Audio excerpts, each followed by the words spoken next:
News में आपका बहुत बहुत स्वागत है। मैं हूं आपके साथ अबरारुल हक रहमान। दर्शकों, राजस्थान में जो भारतीय जनता पार्टी जन आक्रोश यात्रा के माध्यम से जनता को एक बार बीजेपी के करीब लाने का प्रयास कर रही थी, जनता को फिर से एक बार जो 5 वर्षों का सिलसिला राजस्थान में हम देखते चले आए हैं उसको कहीं ना कहीं दोहराने का प्रयास कर रही है। और इस प्रयास में सीपी जोशी जो कि बीजेपी के प्रदेश अध्यक्ष हैं, वो साफ तौर पर आगे आगे नजर आ रहे हैं। उनके द्वारा लगातार ये प्रयास किए जा रहे हैं किसी भी ढंग से भारतीय जनता पार्टी को इस बार सत्ता में लाना है, और इसके लिए उन्होंने कई बड़ी कोशिशें की हैं।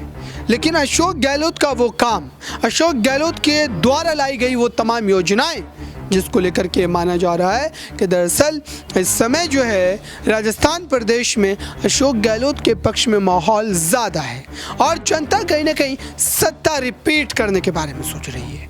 ये सर्वे से भी खुलासे हो रहे हैं। लेकिन इन तमाम मामलों से जुड़ा एक ख़ास बयान आपको सुनवाते हैं सीपी जोशी का, और समझिए कि सीपी जोशी के इस हमलावर जो एक तरीके से रवैया है उससे अशोक गहलोत का कितना नुकसान होने वाला है सियासी तौर पर।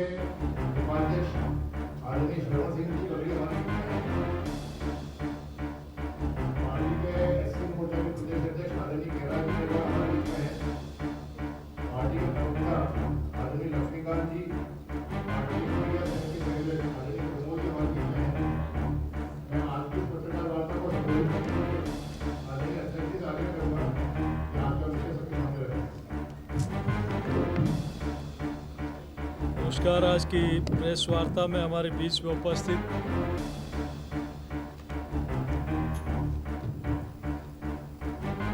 राजस्थान विधानसभा में नेता प्रतिपक्ष माननीय राजेश सिंह राठौर साहब, हमारे उपनेता और प्रदेश के पूर्व अध्यक्ष माननीय सतीश पुनिया जी, प्रदेश के उपाध्यक्ष श्रवण सिंह जी, एससी मोर्चे के अध्यक्ष कैलाश मेघवाल जी, प्रमोद जी, लक्ष्मीकांत जी, पंकज मीणा जी, सभी पत्रकार साथी। चुनाव की रणभेरी बज चुकी है। आज आदर्श आचार संहिता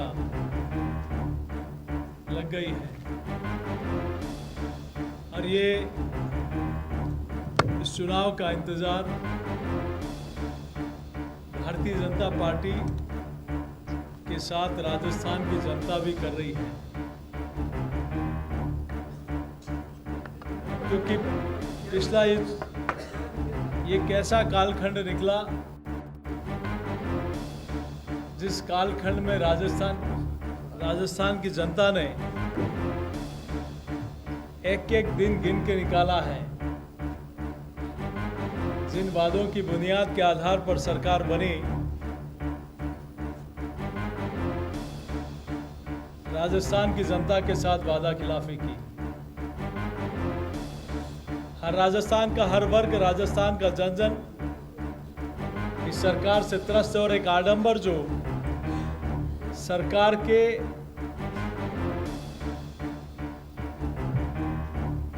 होने के कारण बना रखा था, आज आदर्श आचार संहिता लगने के बाद से वो आडंबर भी समाप्त हो जाएगा।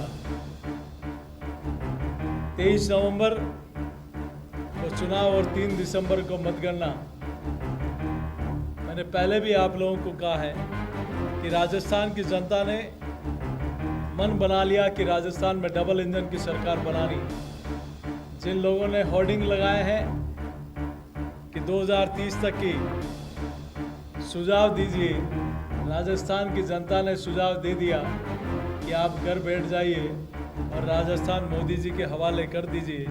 राजस्थान का विकास होगा, युवाओं के सपनों की उड़ान होगी, किसानों की समृद्धि होगी, नारी की सुरक्षा होगी।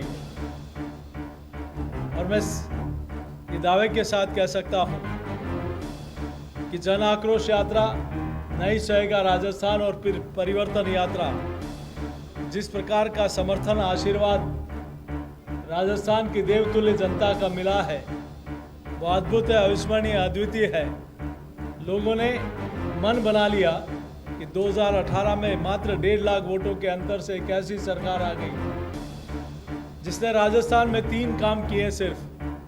कुर्सी बचाना, अपने विरोधियों को निपटाना और भ्रष्टाचार करना, इसके अलावा कोई काम राजस्थान में इन 4.5 वर्षों में नहीं हुआ। और अब तो लोग कहने लगे कि ये सरकार 5 वर्ष के लिए बनी या 5 महीने के लिए बनी। सारे काम तो आपने देखा दर्शकों कि बीजेपी के जो तमाम शीर्ष के बड़े नेता हैं, जो हाईकमान के बड़े चेहरे हैं, वो प्रदेश में लगातार रैलियों को संबोधित कर रहे हैं, जनता को कहीं ना कहीं जो है लोभ दे रहे हैं, योजनाओं को लेकर के तरह तरह की बातें की जा रही है और सत्ता बदलने का कहीं ना कहीं जो है पूरी तरीके से प्रयास जो है बीजेपी के द्वारा किया जा रहा है। अब जनता बीजेपी की सुनती है या अशोक गहलोत के कामों पर वोट करती है, ये नतीजों के तौर पर 3 दिसंबर को समझ आएगा। फिलहाल इस खास रिपोर्ट में बस इतना ही। जुड़े रहें बड़ी खबरों के लिए नेक्स्ट 9 न्यूज़ के साथ।